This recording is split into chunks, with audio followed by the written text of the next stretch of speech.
Another Tips with Kuya G.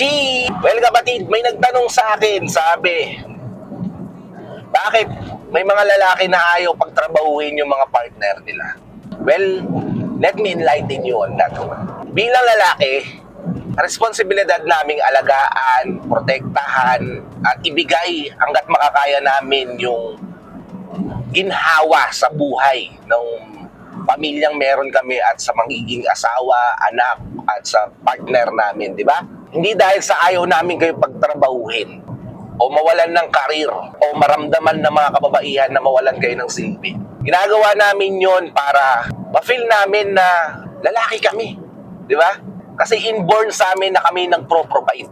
Kasi ever since the day began, lalaki talaga ang nag-strive para makasurvive ang pamilya, hindi babae.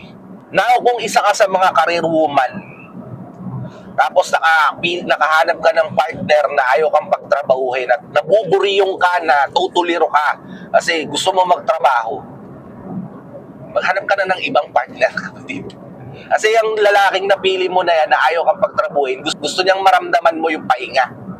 Hindi dahil gusto kanyang nasa bahay, kundi dahil gusto niyang ma-feel mo na hindi mo na kailangan gawin ang lahat ng yan.